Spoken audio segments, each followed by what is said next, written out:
Welcome to General Principles, where we go backstage and chat with the makers and creators who inspire us. Listen in on untold stories, their latest playbooks, and hear the principles they've discovered after challenging periods in their own hero's journey. Today we're starting our deep dive into marketplaces as we speak to Janessa White, founder of Simply Eloped, a marketplace for couples looking for a simpler way to get married.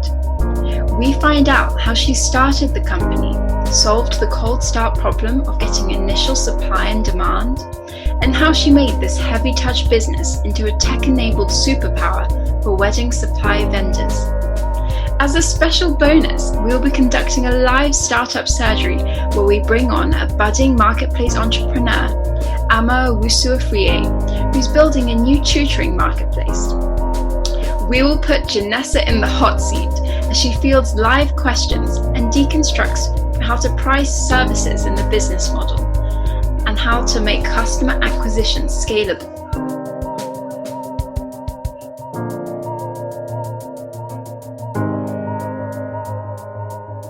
Hi, Janessa. Thank you for joining us today. Hello. Thanks for having me. Just to give the audience a brief intro onto who you are, can you tell us a bit about what you've been working on?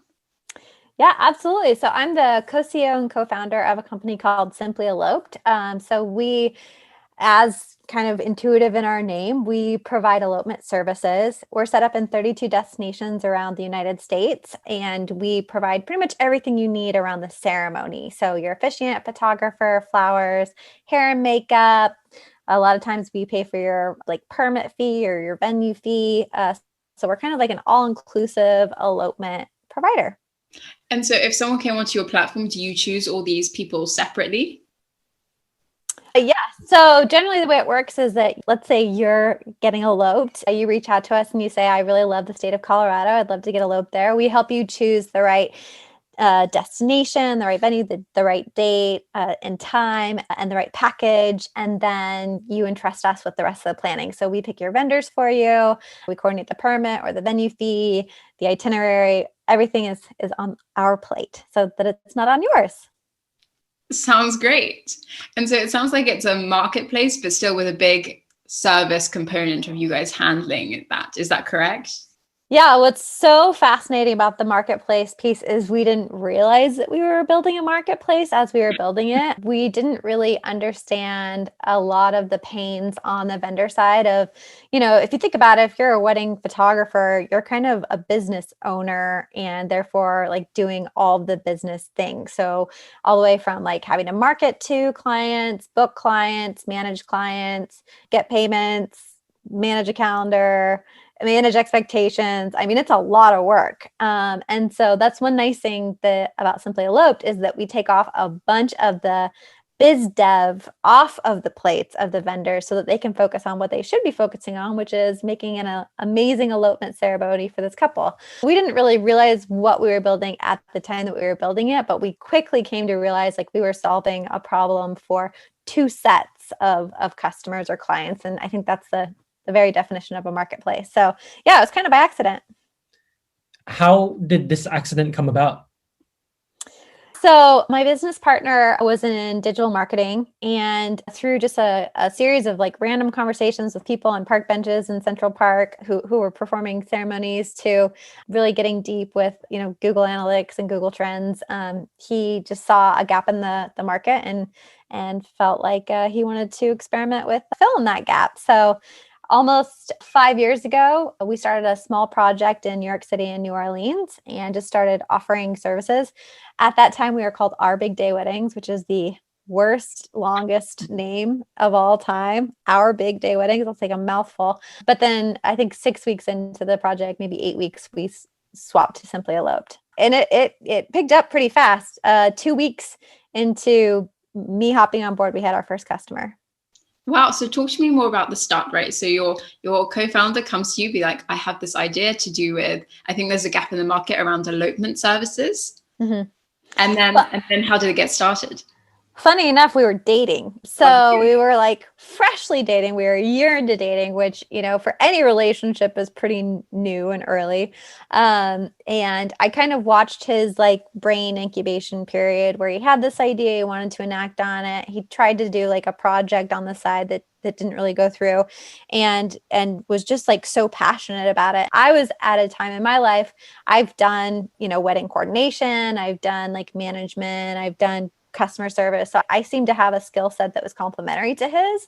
And so I was like, hi, I know we've only been dating a year and building a business together is like a really huge thing, but I think I could really help. I know this is an idea you really believe in. So what if we just give it a shot? And here we are 5 years later. If you guys are here 5 years later, I presume it went well. How was it working with that kind of early stage relationship dynamic as well as being co-founders?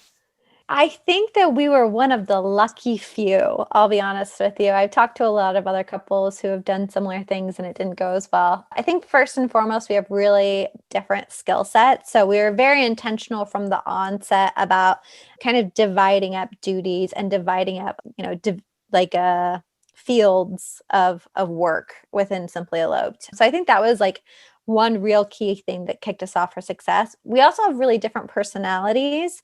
I'm like very heated, passionate, outgoing. He's very like chill and cool and level-headed. And so I think that those like really helped each other as well.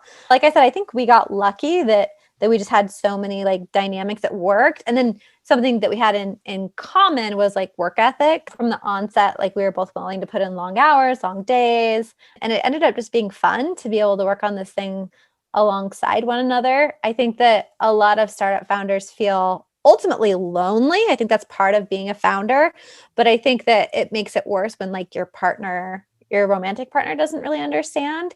And so the fact that like we always have that in common, that like when the business is hard, we're in it together, we support each other through it. We don't have to explain why it's difficult. Like we just live it together. So I actually think that it's become a strength as opposed to a weakness. Let's talk a little bit about marketplaces. For you, you kind of accidentally fell into it. And I'm curious as to what do you know about marketplaces now that you overlooked when you first got started and in your first year of operations? So one of the things that I've come to observe about marketplaces that we actually don't have the luxury of having or being is repeat clientele. So if you think about a place like Uber, that's a really nice one, or Airbnb, because you'll have like repeat clientele. We don't have that luxury because hopefully you're not getting married, every year. Or if you are, hopefully it's a vow renewal and you're reclaiming your love to each other on an annual basis. So I'd say that's probably like the biggest challenge for us, is that even though we have like a marketplace infrastructure, we'll always probably be paying like a high cost per acquisition. And so that makes it challenging. Sorry to like launch into the challenges. That wasn't totally your question, but it's part of the learnings, I suppose. I think the other component of it is we are tech-enabled services. So it's not intuitive when you look at Simply Eloped, but we're actually very technically heavy. So we're the only wedding company out there that allows for self-service booking. So you can choose your venue, package, date, time, all that jazz without ever talking to a sales representative or a customer service person. So that's really unique to us. But because it's not the most intuitive thing and you don't have to go that way, I don't think that we get really recognized as that, which is fine. We have a really intricate vendor CRM and we've got like really amazing web tools so that you can like find your venue again without having to talk to a person. So that's kind of another piece that's challenging, is like we have this marketplace set up, but it's only enabled by the technology, but you don't usually think about weddings and technology. So whereas it really helps us on the business side, I'm not sure it helps us always from like the branding side, if that makes sense, because we're not known for those things yet, though I'm sure someday we will be. Outside of that, the model of our business is not common in terms of the marketplace structure. So the way we work is that I go to a vendor, let's just say you're a photographer and you traditionally do weddings. So you've got like a wedding rate. Well, I come to you and I say, okay, well, your weddings are 8 hours. We only need like 1 hour of your time. So I work out and we're taking all the biz dev off of your plate. So I'm able to negotiate these lower rates, which I then pass on the savings to the customer, right? So they're also getting a better deal than if they had probably gone to that vendor on their own. And so that is kind of like part of our secret sauce, but because it doesn't really exist, I mean, I call it the Costco model. I'm not sure that's the best way to like phrase it, but because that doesn't exist elsewhere, that's kind of hard again for people to assimilate. So we do have a lot of challenges, but I'd say the beauty of it is that the vendors that work for us, like they love us. They're so loyal to us because this is the only company that's like not pay to play. Like we don't charge them up front to be listed. You know, they get tons of gigs. I just looked at one vendor who's got over 200 ceremonies with us in 2021 in one destination. Like that's a ton. So they're able to do this full time. It's low commitment because they're hour-long gigs, maybe 2-hour long, you know, with travel, but they're super fun, very personalized, very intimate. So I'd say that's the lovely part. Like opposed to like an Uber driver who I don't think has like a personal connection to Uber. We definitely have a personal connection to the vendors that work for us. We go meet them. Like I send my CX person to the destinations to go hang out with them. We encourage them to hang out with each other. We see lots of instances of them like traveling to other destinations and meeting each other. So it does feel like a Simply Eloped family. I'd say that's one way we're really special. I'd like to ask a bit more about that. But before I do, I also want to ask about something you mentioned before, that you're a tech-enabled marketplace. When exactly did this tech come in? When you first started, was the tech in place, or did you have a vision and a roadmap as to when you're building the technology to run the marketplace? So that's one way that my business partner and I are very different. He spends a lot of time like studying what other businesses have done and podcasts and business books. And that's really great. So he's got all of these examples of companies that have really automated. I had a very different attitude about automation. I was like, these are weddings. Our couples don't want to be working with a computer. They want to be working with a person. So I was always very on the resistant path to automating our business. But it's one way I'm really grateful for his brain because he's found ways to make the human element stronger by utilizing technology to support. So essentially what we've been able to do is turn the humans that work for Simply Eloped into like superheroes so that they can handle more customers, more ceremonies. So to answer your question, no, of course we didn't start out this way. Like you would be like horrified at the things I did manually for every single customer. My business partner and I, we ran the business, just the two of us for the first year and a half, like no hires at all. We wore every single hat. I was manually creating terms of agreement, manually creating packages, no software at all, manually billing people. It was crazy town, all the things that I did by hand. Google Sheets was my best friend during that period. But, you know, he really saw the vision in my business partner, Matt Daly, and saying that like, this is sustainable when we've got, you know, 20, 30, 50 customers. But when we get to the 1,000, 2,000, 3,000, that's not going to be so sustainable. So our first hire actually was a senior software engineer. And we just tackled like the most pressing thing. Like we need to not have to build packages manually. Let's start there, you know, and then we need standard terms of agreement for every customer so that I'm not hand building those. We really just tackled it based on like what's going to save us the most time so that we can go acquire more customers or treat the current customers better. So that was really how we prioritized kind of the technological evolution of our company. And now we call it Central Station. It's massive. It's so incredibly cool. We've got like this really dynamic dashboard. We've got all these like web tools so that a person can mix and match packages and venues and really figure out pricing on their own, top to bottom. Our vendors have a great experience on the back end. So it's really come a long way. You've mentioned before that with the nature of your business, you're not exactly getting the same kind of customers again and again, because hopefully they get married once and not again unless it's a vow renewal. On the other hand, it seems like you have a great number of vendors who are very loyal to your platform. And I'm kind of wondering, in this case, how do you optimize for demand? It seems like supply isn't really an issue since you have great retention, you're superpowering your vendors, and they love what you do. But demand side, there's a kind of like a limit to how happy a customer is because they won't get married again. How do you kind of deal with that challenge? There's a lot of components to that. I think first and foremost, like our joke is that, and it's not a joke, it's not funny, is that we have no margin for error. Like this is the person's happiest day of their life. So kind of touching back on what I said previously, like turning our internal team into superheroes. We always we've made it a huge company value to always do what's best for the customer first. We're quick to give refunds. We're quick to give add-ons. Like we're really quick to just do whatever it takes to make this person's day like as special as possible.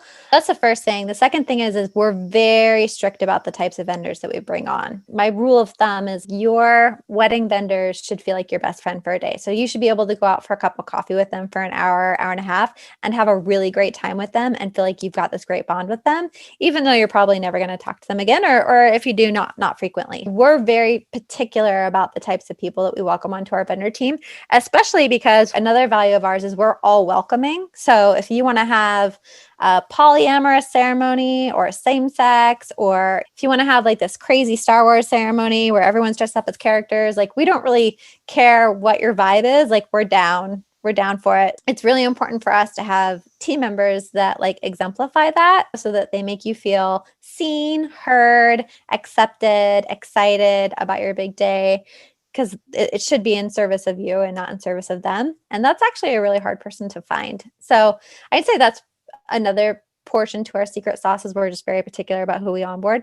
Part of that superhero piece is we do coordinate a lot of venues and permits. So for instance, if you want to go get married in Rocky Mountain National Park in Colorado, you would have to go get a special insurance, a special application. You'd have to go through this crazy process. It's expensive. It's a lot of time. So we just take that all off your plate. And so we streamline that for you, you know? So a lot of hacks like that, where it's like, because we have the infrastructure in place and the relationships in place, we can just make that like an even smoother experience for you. So I'd say with all of those combined, like has really made it so that we can give everybody the best day of their lives. How long does it take from me clicking the button on the website to me being able to get married? That's been a very dynamic question because pre-COVID, our average planning time was 3 to 9 months. During COVID, it was way faster, and we're still seeing that. So a lot of people are getting married within the month. So like a month worth of planning time. Yeah. The tricky thing is, like, as one could anticipate during COVID, like 82% of what we do are destination, and you weren't going anywhere during COVID. Like you were getting married in your backyard or your city hall if you could. That definitely was painful for us, but we're definitely seeing that open back up. But I think that people are still feeling a little bit nervous about the future. And so they're like trying to get it done. So I'd say average planning time right now is 1 to 2 months, but normally, like in normal non-COVID world, it's 3 to 9 months. When you first started, how did you focus on which side of the demand or supply was harder in the very early stages to get on board?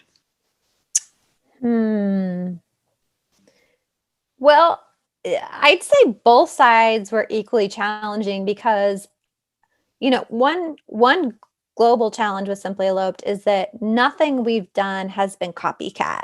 Throughout every single stage of Simply Eloped, we've never been able to point to another company and say like, oh, look at how they did it. We can do it like them. So we've really had to like reinvent our own wheel. And so because of that, like going to vendors and saying, hey, here's the value of working with Simply Eloped. You really should work with us, and here's why, was a difficult pitch because everything else out there is like pay to play, you know? So you've got like the Knot or Wedding Wire where you're spending $1,400 a month. You don't even know if you'll be like one of the top options. Like you know, with Thumbtack, you pay them for every gig that they get you. Like there's just so many like pay to play models out there that like a model that we're like, no, you don't have to pay us. We'll just give you gigs. They're like, what? This doesn't sound real. And what's the catch? That's the question I got all the time. Like, what's the catch?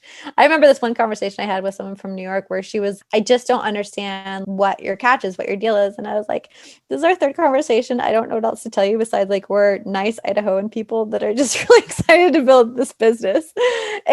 And she's been loyal to us to this day. That was, 5 years ago. So that was definitely a challenge. But then also figuring out how to solicit to customers. I'd say that that was a little bit of an easier thing, but we were building things from scratch. And so it took us a while. I'd say it took us 2 years to really figure out like, what do couples want? Where are the pain points? Where's the price point? How do we make this as wonderful as possible with planning online, but it not seem like we would get the question all the time, like, is this a scam? Because it's all online, you know? And so, yeah, I'd say we've had a lot of challenges on both sides. How did you get those first few customers?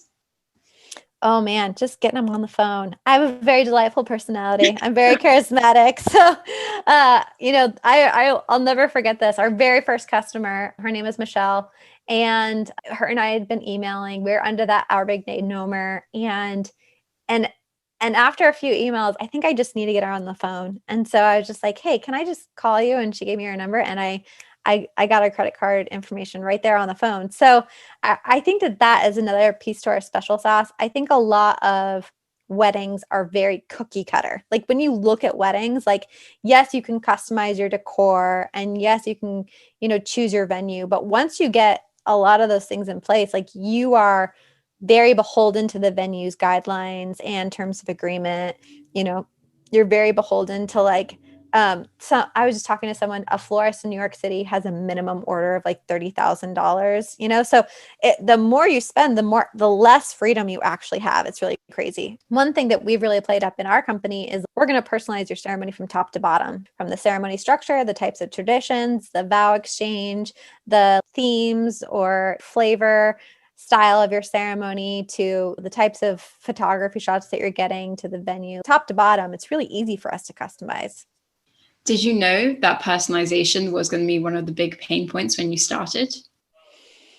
I think we had the intention of making it that way, but it's hard to figure out, like, because I'm not there at the ceremony, so it's hard to know like how to capture that information and translate that. And I do think that's another piece of like our vetting criteria for our vendors, is to be like, are you comfortable doing this? Are you comfortable doing religious and non-religious ceremonies? Are you comfortable? One ceremony that I absolutely love is they requested to have Persian poetry incorporated, and so they helped the officiant to kind of like learn like basic Persian.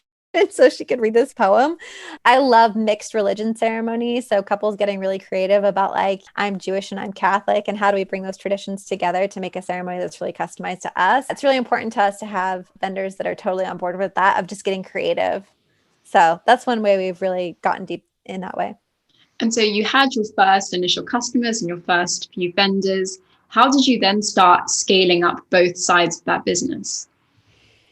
It took us a while. For the first year and a half, for the first year, we were just in New York and New Orleans. And then about a year and a half in, we added Colorado. So really for a long time, it was just 3 destinations. And it was hard even still, it's hard to know where demand meets supply, hitting that ceiling and knowing what the signals look like when we are hitting that ceiling.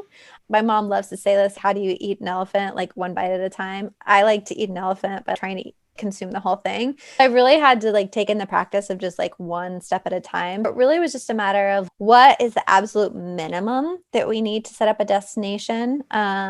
Destination being like a new city, and then how do we get to supply excess? A lot of it just comes over time. I would say our 3 longest destinations, New York, New Orleans, and Colorado, have supply access. Some of our other newer ones, like that we set up during COVID, are a little bit on the struggle bus. We're still trying to get to that supply excess place. But really, it just comes a matter of like, if we get a booking, let's say, and we don't have the supply, we just pedal to the metal to find that particular vendor. So rarely do we get something that we can't supply for, because we're just hustlers and we'll just make it work. Do you stay within the hustler vein, and to get the supply, is it just phoning people, emailing directly, approaching, or is there another acquisition tunnel you use for that? This is kind of embarrassing to say, like, we've not been great about vendor acquisition. So what we've relied on in the past is purely finding people that do it in the destination already and then just negotiating with them. Right now, 5 years into the business, we're finally creating like a vendor recruitment center where like it talks about our values and why you should work with us and what we offer. Obviously, that's a little bit late in the game. So I am embarrassed to say that, but traditionally it's just been like finding people on Google or Craigslist or Thumbtack and then just reaching out directly and seeing if they'd like to come on. And what about for the demand side? What's your acquisition for that? That's one way I think we are really strong because my business partner came from the digital marketing space. That's probably the primary way that we've really thrived as a business. And so, just like online ads, and whatnot is just where we've really gotten strong at. And then obviously over the years, we've put a lot of time and resources into improving our organic search and PR and stuff like that. I think that's one way that we do a fairly good job. At this point in the business, what is your main challenge? I bet a lot of founders out there can agree with this. I think that we're really hard on ourselves about growth. Before COVID, we grew 100% or more year over year. And then last year we grew like 7%.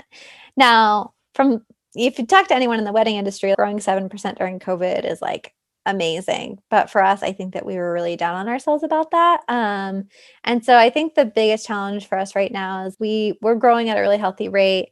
We have some big ambitions. But again, like I said, I love to eat the whole elephant and not one bite at a time. And so I think that kind of just managing what is going to actually make a difference for our current customers versus what's just a pipeline dream for us. We're always having to really balance that. What will actually make a tangible difference? So that's a question that we ask ourselves on a daily basis right now, just because we have a tendency to want to do it all right now. I've got a question which relates to a infographic that you guys put out. So the average cost of a wedding with Simply Eloped was about $1,485 in 2019. Mm-hmm. What's the most expensive part of that cost? Is it the photographer, the makeup?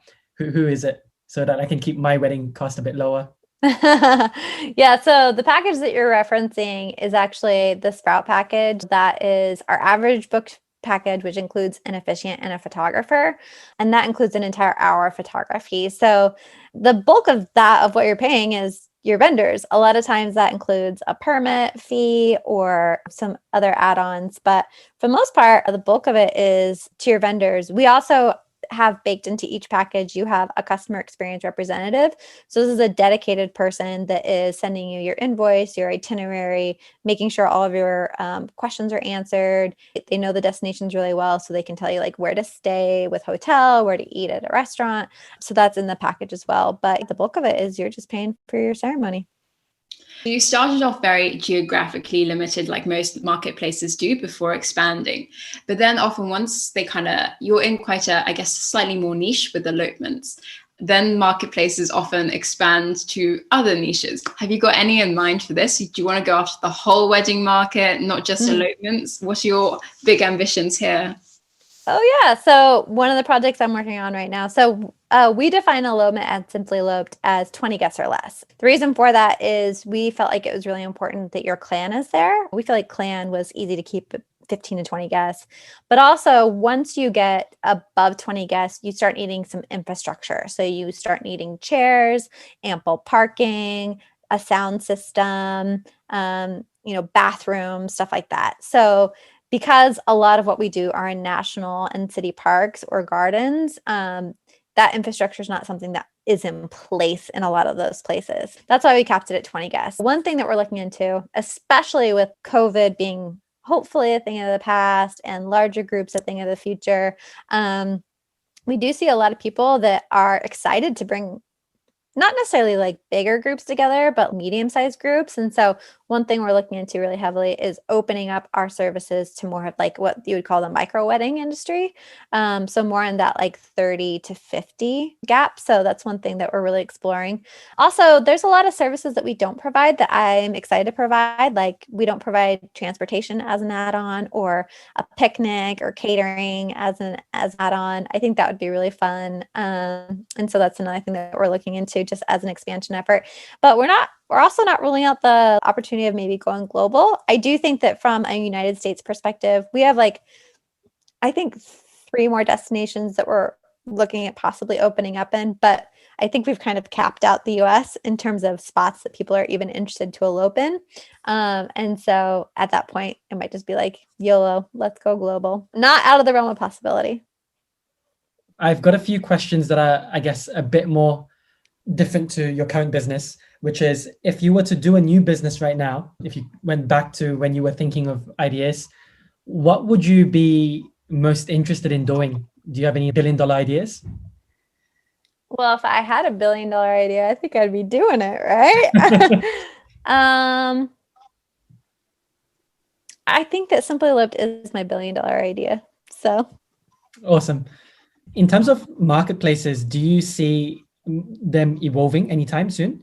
Do you think there will be a new way of managing a marketplace or new tech in the space? Yeah, I think the next revolution that we'll see in technology in general is very, very similar to like what Simply Eloped is touching on, which is more like human-enabled technology. I think that we've kind of reached a cap where, technology is nice and it makes our lives easier. But I think especially after COVID, we're all really hungry for human interaction. And so I think that we'll see some things kind of shift to a place where kind of like what I talked about, like utilizing technology to make humans more superhuman, but still getting like that engagement. And I see it surface in small ways. Like I just ordered a subscription box for cleaning products from Grove, and they not only assigned me a customer service representative who's dedicated to me, but she also wrote me a note on the box, and I got a letter in the box. So even small touches like that make it a little more human, I think we'll start seeing more of. But I also anticipate like way heavier on the like human engagement side. So however that looks, whether that means more in-person engagement, more, virtual communication, so whether it's like face-to-face in person or face-to-face online, I think that we'll see a huge shift in that direction. And the final question, do you remember how you made your first $100 from an entrepreneurial standpoint? So anything even outside of Simply Eloped? Yes. Yeah, as a matter of fact, I do. I actually went to school for theater. So I studied it in junior high school, and got my degree in it in college. And then I started a theater company in my mid-20s and made my first $100 from that. But if you want to go back even earlier, when I was a kid, I wanted a clubhouse and I sold suckers around the neighborhood to raise money for that. So that might be even earlier. So take your pick. There's one of two. That's a good one. Okay, so we're now transition. Ama is a early stage entrepreneur in terms of creating a marketplace for students and tutors. I'll let her do a short one. Yeah, thank you so much. I've really loved hearing your insights. I feel that every mistake you said you made in the beginning is what I'm in now. So I'm really excited to sort of hear your advice. But my name is Amma. I'm the founder of Nova Tuition. As Daniel said, we're a marketplace for one-to-one tuition and personal development training. So what I noticed was that a lot of tuition businesses were just focusing on the child's grades, but less of their personal development, such as their focus, their confidence, and their resilience. So we wanted to provide a platform that sort of provided this holistic approach to a child's education to hopefully have them succeed in school, but also in life in general. And that's, Nova Tuition in a nutshell. What currently is the business at? We've been running, I'd say, properly for about 9 months. So we are kind of in the growth stage. We do have customers, but it's really, really slow. And even with COVID, everyone's like, oh, you must have tons of customers because, online tuition must be booming now. But we just haven't found a way to really get them. So, I've got a few questions. So my first question would be, how do you attract consumers and also sell your vision to them in a really quick way? I'd say the first thing is I'm a huge believer of boots on the ground. So on one side, you have the teachers or you have the schools, is my first question. So yes, we have both.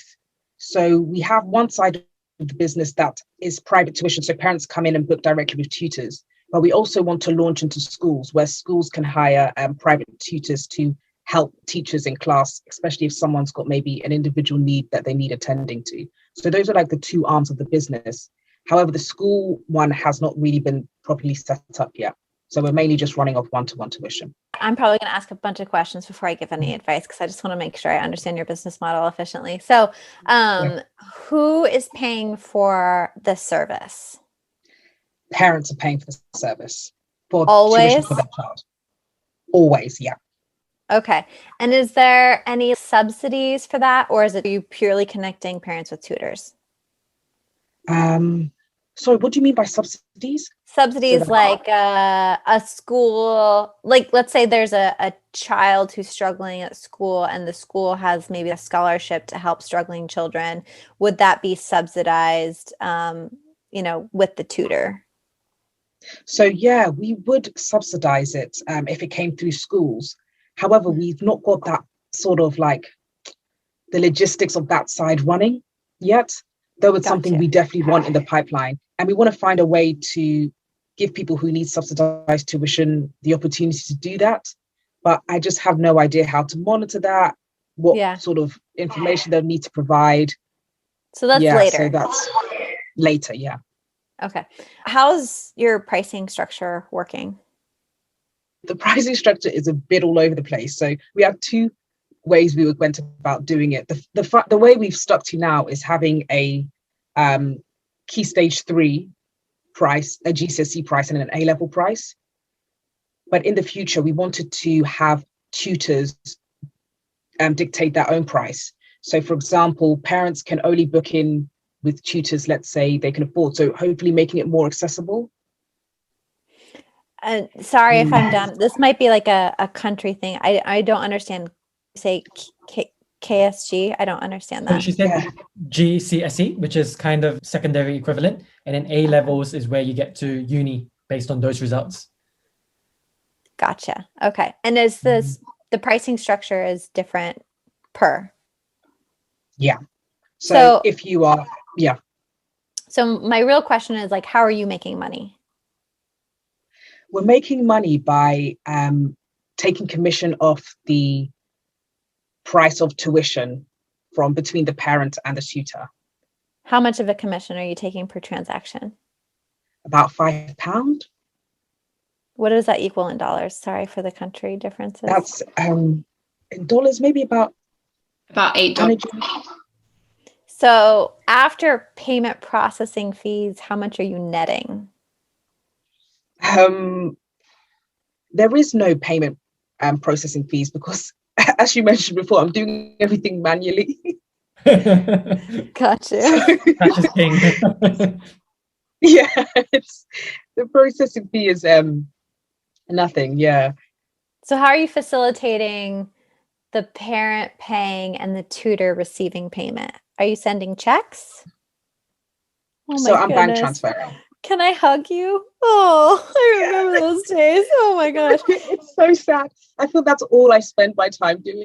Just transferring. No. Girl, get on Stripe right now. Yeah. Did you say Stripe? Yeah, Stripe. get on Stripe. Okay. Okay, so my first concern for your business model is that commission rate, I feel like, is really going to hurt you because, for instance, I think we pay on average a 3% processing fee, payment processing from Stripe. So that already puts you down to 2%. And that's not even including like your customer acquisition cost, your time, any staff members you have to hire. So the first thing I would take a really hard look at is just your commission fee. Now, I could understand how that would be challenging because, I would understand that with education, a lot of parents don't have a ton of money, and just even the idea of getting a tutor may feel like extra. And so I could see how that would be difficult. But at the end of the day, you got to have a business, and a business has to make money. So that's the first thing. The second thing is you asked me a specific question, which was, how do I find customers? I believe in two things really heartily. So first and foremost, like I said, boots on the ground. So there's two ways I can see you going about this. The first way is tutors. I don't know if they have platforms that they can go on to really solicit their services. So if I was a tutor and I wanted to have a full schedule book of kids that I'm tutoring, I would love to have a platform that I could go on to and set my calendar and just say, here are all the times that I'm available. So book me. And again, the very thing that I talked about, self-service booking is the future and should definitely be something that, whether it's now or later, you're putting a lot of thought into so that someone could just go directly onto your platform, find a tutor, and just book them right there. So they never have to talk to a person. That is the goal that I'd be working towards if I were you. There are challenges there, tutors not updating their calendars, saying that they're available all the time and they're not. So there are some challenges, but I believe you need to work them out. The second way is if I'm a guidance counselor or a teacher and I have a student who I really believe in, but they're not having success in the traditional school method, I would be the first person to advocate for a tutor. So if I had a specific tutor or a platform that I could point them towards, I absolutely would. And check this out.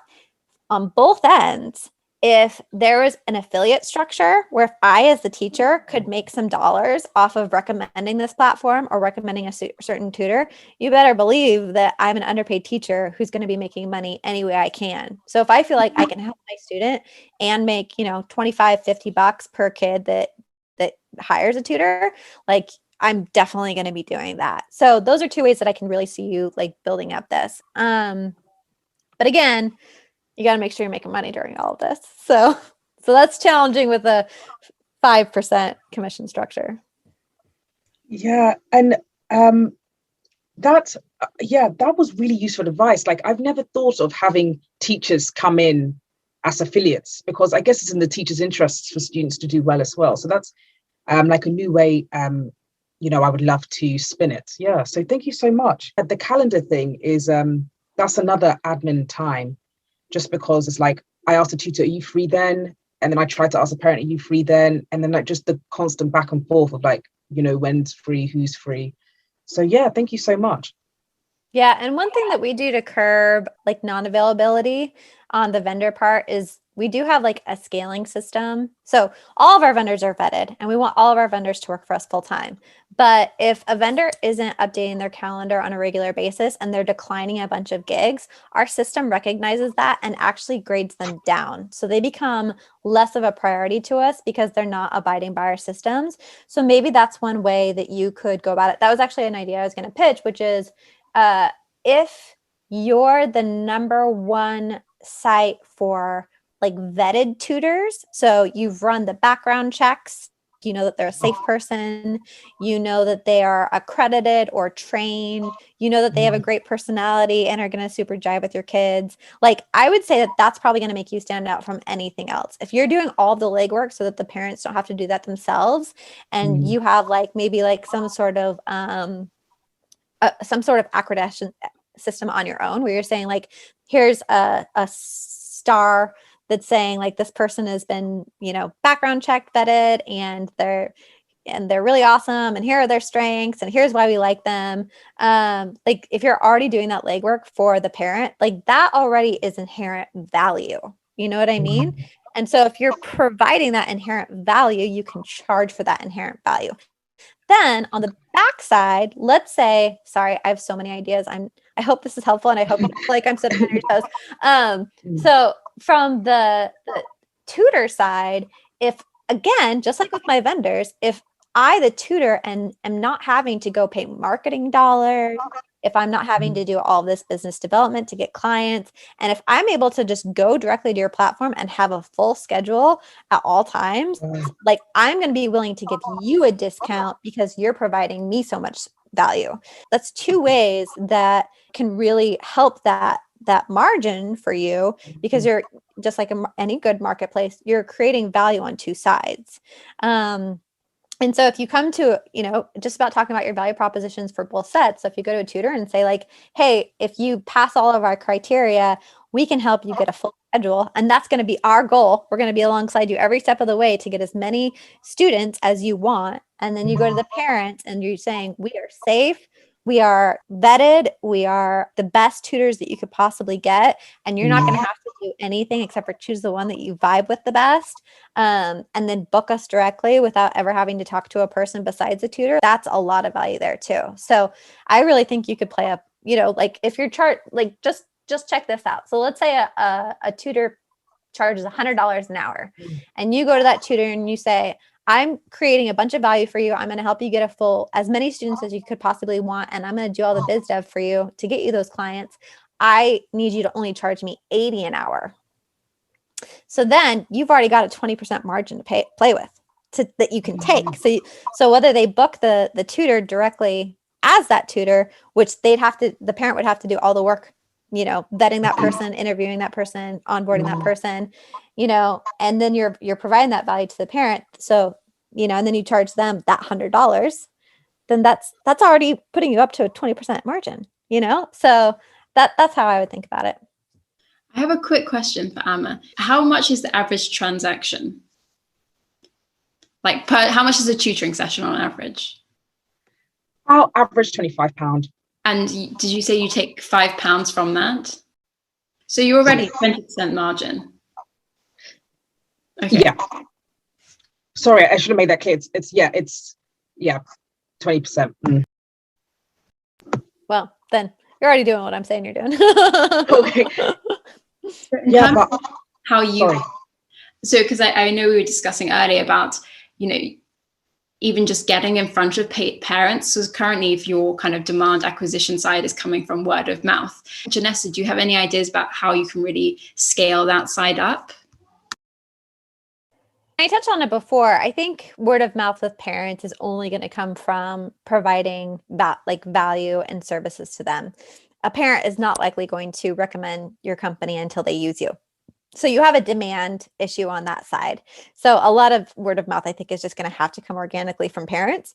Where I think you have the most opportunity is with guidance counselors and teachers. Because just like you said, both the guidance counselors and the teachers have a lot of incentive to provide the most possible value for their students, and they don't have the time to do it, and they don't have the money to pay for it. And so if they can recommend something that's like, hey, I know that this is a really, really great company and they have really amazing tutors, and this is going to be a great thing for your child, then think about it. How many parents are going to listen to that teacher or that guidance counselor? Probably a lot. And so I think that you have more opportunity there than you do trying to do word of mouth for the parents directly. I just wondered this is quite not a personal question, but it's like when you feel like quitting, how do you kind of keep going? Oh my gosh, that's such an individual question. Well, I'm a really big believer in taking walks. So I think one luxury to being a founder is that you can create your own schedule. And so I would encourage you that when you're feeling burnout, frustrated, exhausted, hopeless, to give yourself a break, whether that's like a full day break, a half day break, an hour-long break. I just think that, something that I've noticed in my business is that when I'm having a bad day or a hard day, that translates to my customers and to my team. And therefore, it's just not worth it to power through, in my opinion. I also think it's just important to come together with other founders. I think just like you and I have discovered today, I understand what you're going through and I've been there. And so no one's going to be able to look at you the way I do and be like, oh my gosh, I remember that. I wish I could hug you. You know what I mean? So I found a lot of value in founder communities so that I can talk to and relate with and cry with other people that totally get my journey. So I'd really recommend that. Well, thank you, Janessa and Amma, for that. One last question before we wrap up. I want to know from Janessa, what is one of the best or even weirdest or craziest weddings that you guys have done? So I have two instances. The first one is we had a couple that was very passionate about Lord of the Rings. So they dressed up as characters, had the officiant dress up as a character, and they wrote their vows in the vein of including some of the passages in the language. So that was fun. Another fun one is I did an entire blog post about this, but there are really fun ways to incorporate your animals in your ceremonies. And we had a couple here who had their dogs put their paw prints on the wedding license to act as their witnesses. So that was fun. Here's one that I've not yet been able to talk someone into, but in the state of Colorado, you can self-solemnize. And so your dog can technically be your officiant. I've really been wanting someone to play up on that one, but that one's yet to happen. There's lots of fun things. I mean, we see people bring costume items, personal props from their lives. We had people bring like Star Wars helmets and do a photo shoot. We've seen a lot of fun stuff. I love the dog idea. Oh my I'm all gosh. free. If I know anyone who would be down, I'll send them away. Yes, To happen. please. Yes, please. Well, thank you, Janessa, so much for your time. And thank you, Anna, as well. It was nice to meet you all. Thanks for having me. Nice meeting you guys. Thank you. Bye, guys. Thank you so much for the advice.